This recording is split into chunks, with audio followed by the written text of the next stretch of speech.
Hello students, how are you all? Hope you all are fine and liking my videos. Today we will start chapter 11 of history, new empires and kingdoms. Before that, do share this video with all your friends and subscribe my channel, and don't forget to hit the bell icon so that you can get all the notification. So, what we are going to study in this chapter? We are going to study about the new empire and kingdoms. We will study Preshasti and what they tell us. About the Samudragupta's Preshasti. Why we are talking about Samudragupta? Because he was the powerful ruler of Gupta dynasty. Then genealogy of Gupta dynasty. Then we will talk about Harshvardhana and Harshcharita. Harshcharita is an autobiography of Harshvardhana. Then we will talk about the Pallavas, Chalukyas and Pulkeshin Prashasti. Then we will come how were the kingdoms administered. Then assemblies in the South Kingdom, how the assemblies function through subcommittees. Then we will talk about the ordinary people in the kingdom, and at last we will talk about NCERT's solution. So in this lecture we will focus on the Gupta period, as you can see in the timeline. Now what happened was, as we talked about Mauryan periods in the previous classes, during the Mauryan period you had a huge empire that was established in the ancient India, and after Mauryan there was a kind of vacuum that was created, and there was no one big kingdom that could cover the whole of the Indian subcontinent as the Mauryan did. However, we have two powerful empires established by Kushanas in the north and Satvahana in the Deccan came to an end by the end of the 3rd century AD. After the decline, these emerged a new empire which established its hold over a good part of both the Kushanas and the Satavahanas area. A family of wealthy landowners which gradually gained political control in the eastern UP was the Guptas. This Gupta empire witnessed the next biggest to the Maurya empire. They cover around the Indian subcontinent after Mauryan. Under the Gupta empire you had Chandragupta First that came around the major rulers. Archaeologists and literary sources give us information about the Gupta period. The Allahabad pillar inscription is the most important archaeological source. You had Chandragupta first, then you had Samudragupta, and then you have Chandragupta Second. So these three of those were the most of the important rulers of the Chandragupta dynasty, or you can say Gupta dynasty. Now there is a commonly heard term which is known as Preshasti. Now this is a common Hindi word that means praise of. So when you are admiring someone, when you are praising someone, you use this word Preshasti. During that time or during that Gupta period, there was a period of Prashasti that was common, and the king used to have poets in their courts who talk about the greatness of the king or the king's glory as a warrior who won victories in the battle. He was also described as equal to the god. That was something that was known as Prashasti. Now Samudragupta or Arvind was one of the major ruler of the Gupta dynasty, and during his period there was a poet who was known as Harisena. Harisena, and he was one of the poet who explained or who laid down, who composed lot of the Prashasti of Samudragupta. Samudragupta was basically an art lover, so he had lot of inscription on Ashoka pillars that could be seen. He also took interest in music, being depicted as playing veena in his coins. He displayed remarkable tolerance to other religions. He was a Hindu, yet he took care of Buddhism too, and all of his inscriptions were predominantly in Sanskrit. Now, Harisena, who was during the period of Samudragupta, was known as Mahadandanayak or Chief Judicial Officer. Mahadandanayak from Maha means great, Dandanayak means who is giving punishment. So he worked as a chief judiciary officer.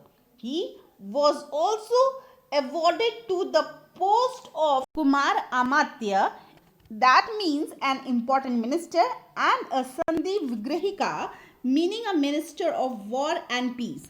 These important administrative posts were hereditary.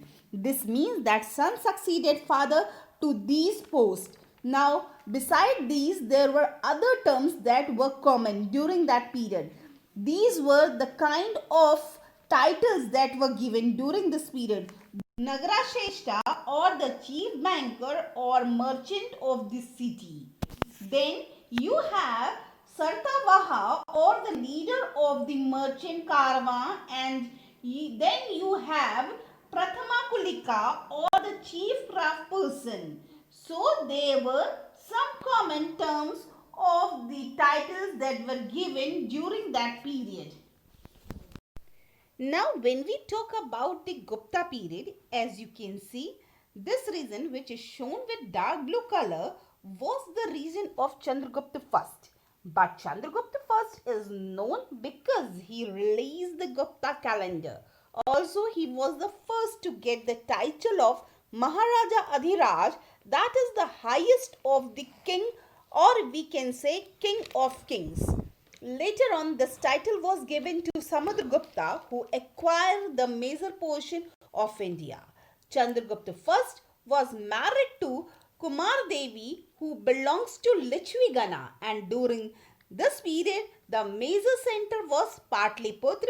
Then he extended from Magadha to Prayagraj. He was the first powerful ruler of Gupta dynasty. Now, this was the region of, you can see with the purple color acquired by the Samudragupta. From this to this was the extent of Samudragupta dynasty. So Samudragupta was known for basically few things. First of all, he was well-known art lover. He brought in lot of poets and artists into his court. He believed in military conquest. Now, when we talk about the Gupta period, as you can see, this region which is shown with dark blue color was the region of Chandragupta First. But Chandragupta First is known because he released the Gupta calendar. Also, he was the first to get the title of Maharaja Adhiraj, that is the highest of the king, or we can say king of kings. Later on, this title was given to Samudragupta, who acquired the major portion of India. Chandragupta First was married to Kumar Devi, who belongs to Lichvigana, and during this period, the major center was Patliputra. Then he extended from Magadha to Prayagraj. He was the first powerful ruler of Gupta dynasty. Now, this was the region of, you can see with the purple color acquired by the Samudragupta. From this to this was the extent of Samudragupta dynasty. So Samudragupta was known for basically few things. First of all, he was well-known art lover. He brought in lot of poets and artists into his court. He believed in military conquest. The policy through which he was annexed India was very different. Of later, even we moved to the Mughal time, no one was so smart as Samudragupta. We should say to acquire the South territory. Now he followed different principle to acquire different section of India. The North or the Aryavarta, which included a major rulers, he totally uprooted 9 rulers that part and brought it into his territory. Toward the south, Vindhyanchal played a major limitation, and what he did was he crossed the Vindhyachal and he moved toward the Dakshinapad. that was known, and he asked the 12 rulers to surrender, and after being defeated he then allowed them to rule again. Samudra was given the direction and the 12 rulers were following that treaty. Later on, so these were the Aryavarta in the north, the Dakshinapath in the south, then he acquired Kushana toward the northwest and Shakas toward the Sri Lanka. Here it was a kind of a conquest that was, and these kings submitted to him and offered their daughters in marriages.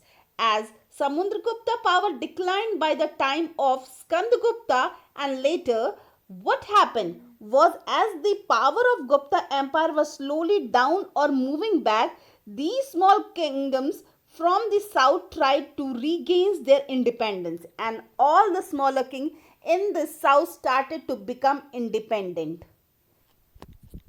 Then you had region of various Ganas which were popular during the Kushana periods. As you saw, the part of Assam, Bengal, Nepal, and in these regions, what he did was he gave orders, and that order was followed in this region. These regions brought tributes for Samudragupta. So that was the kind of a genealogy that was seen. So you had three main rulers that we will talk about. The Chandragupta first, then you have Samudragupta, and then you have Chandragupta Second. Now the Chandragupta Second was not the one who released the Gupta calendar. The Gupta calendar was released by Chandragupta first. Chandragupta Second inscribed coins and pillars during his time. He was the one who defeated Sakas and maintained friendly relations with the power of Dakkans and the far south. During his period, there was a kind of flourishing of science and research that was seen. So you have Aryabhatta in his court, you have Kalidasa in his court, so you had astronomer poets that had come up with the time of Chandragupta Second.